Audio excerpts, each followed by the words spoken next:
This is not your normal Jeep video.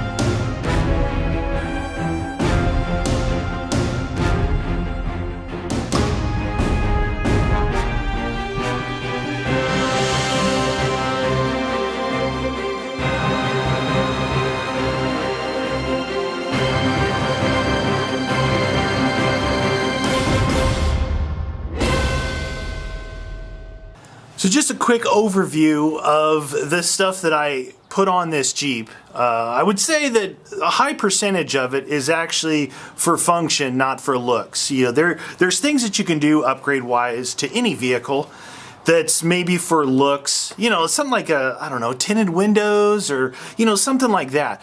But there's a definite function to most of the stuff that I put on here. There's a reason why specifically. So I'll get some close-ups of some of the stuff, but what I want to cover, I know there's a lot of people that want to just see the thing, and there's, you know, some of you out there that's going to want a little bit more detail. So what I'm going to try and do, maybe I'll try and list some of the stuff in the description, but I'm going to quickly just tell you guys what I did.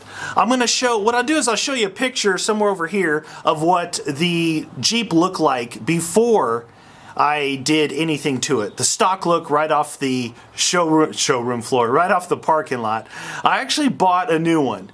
I was looking to get a used one, but I'm telling you guys, the prices were so close between used and the new ones, it was ridiculous. Unless you went really far back, which had different engines, there were some different options that either I didn't want or didn't need. I think this was just my best option. So I went with a 2016 JK Unlimited Wrangler.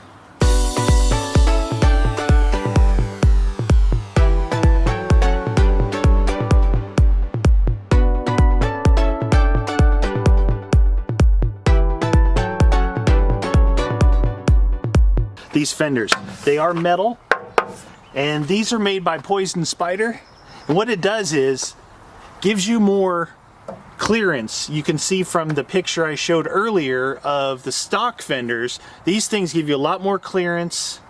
They look cooler, and being metal, you know, if you hit something on here like a tree, which I probably will do, they're not gonna bend.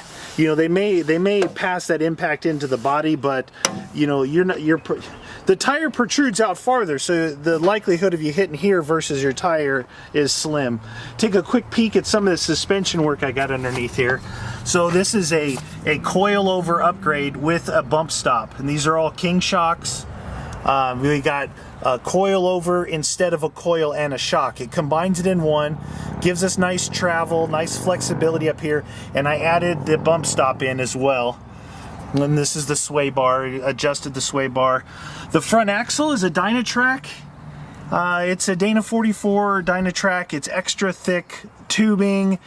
It's got ARB air lockers in it, and it's also got 513 gears. I put 513 gears in here to match the 37-inch tires. You want to try and, you've got to lower your gear ratio the bigger you go on your tires, otherwise you'll lose all power that you had, if any. You know, going from a stock size tire, you always have to gear. There are some people that don't realize that, and they wonder why I have no power now. That's one of the things, one of the main important things you need to do is re-gear your vehicle if you're going up significantly in tire size. So on the side here, these are rocker guards. They're actually welded to the frame. If you look underneath here, they're actually welded to the frame. And the idea of this is if you roll over a rock and that big boulder comes up here, it's going to hit this rocker guard. Instead of hitting the body of the vehicle, it's there to protect, but it also has a function that you can then slide along that rock to make sure you get to your rear tire and you can climb up and over that rock.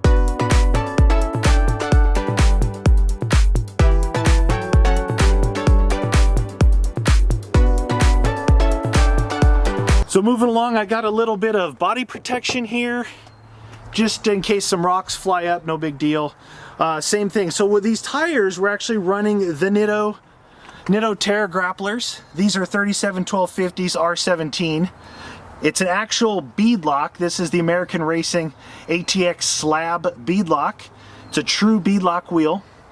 So when I air down, it's less likely to actually fall off the bead and out in the middle of nowhere. I mean, I've done it before. I've used ether, sprayed it in there and lit it, and boom, blew that tire back on the bead out in the middle of nowhere. But it's not something I recommend, you know what I mean? Yeah, so we'll look here quickly underneath the back part. As you can see here, same thing, King coilover shock setup, and again, an ARB air locker with 513 gears. That is just a Dynatrac cover on the stock Dana 44 axle. So we're going with that for now. The rear bumper is again a Poison Spider bumper. I like these. The front bumper and the rear bumper, you're going to see what they are is their body width. There's the stock bumpers come all the way out and cover the tire. There's some that come way back into here. This I thought was the perfect setup, body width. It looks really nice and clean right there. Tire carrier. This is the main reason I bought this rear.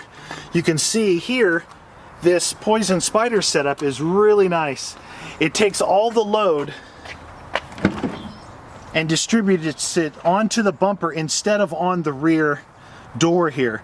And it's got a really neat system where it's got like a turnbuckle.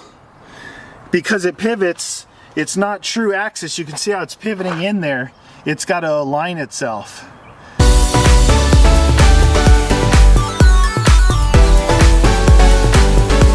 So I've yet to actually install a lot of the stuff on the inside. I say a lot of the stuff. I've got a inverter, some of the stuff I showed you in the first video, an inverter, a CB, the GPS unit. I'm still trying to figure out exactly where to put all that stuff because there's not a whole lot of room in there. But one thing I did put on, this was actually the very first thing I put on this Jeep, and I think it's really cool, and I'll show you why. This here is on the tailgate, and what this is I don't know if I can do this one-handed. There we go. It's a stainless steel shelf. Look at that. And it's just sits here as I give you a little bit wider view of this.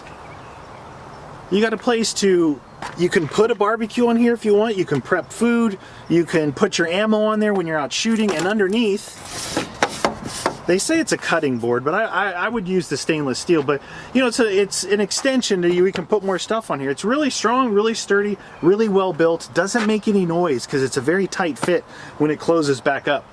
And ultimately, what I'm going to be doing eventually, is I ordered a roof rack about 2 months ago. It's taken forever to get here, and it's not just one that bolts up here. It comes along the side.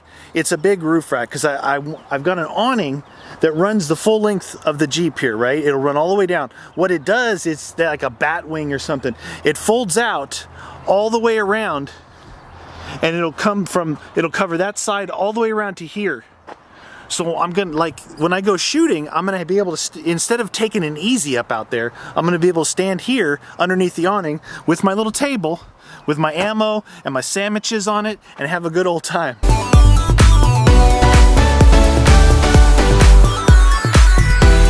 Poison Spider, again, pretty nice. I don't know, I just really like the way it looks.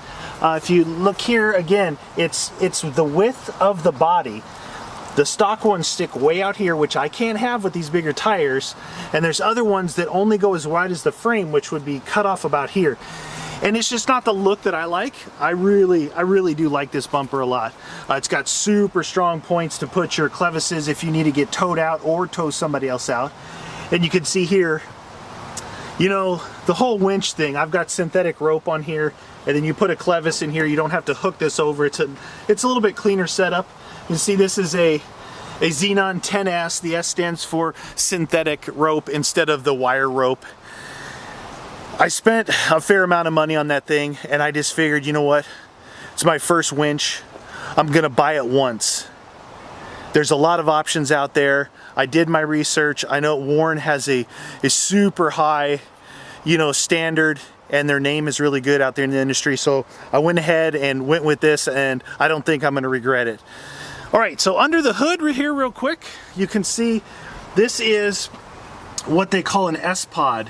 And what this basically does is it adds relays to your vehicle with switches inside. Those of you who don't know about electronics and stuff, if you have a switch and say your switch is going to turn on a light bar or a bunch of lights or something, well, all of the current that are going to your end device, like that light, is going to route through that little switch.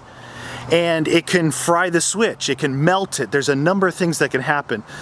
This sPOD is the same way that factories make things. You have relays under the hood that when you flip the switch, it actually actuates that relay, and then will loop power through the relay out to your end device. And the relays are rated much higher amp rating, and they're, you know, obviously it's under the hood where it's hot.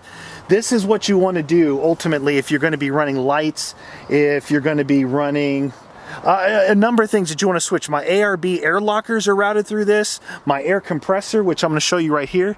This is the air compressor.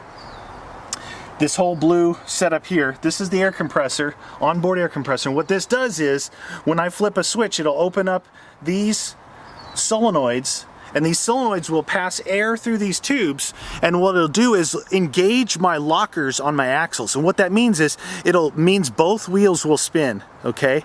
It's a positive traction lock, there's a ton of names. The reason why you want an air locker is because when you're not in heavy, bad off-roading, you don't want a locked up axle because it's harder to turn.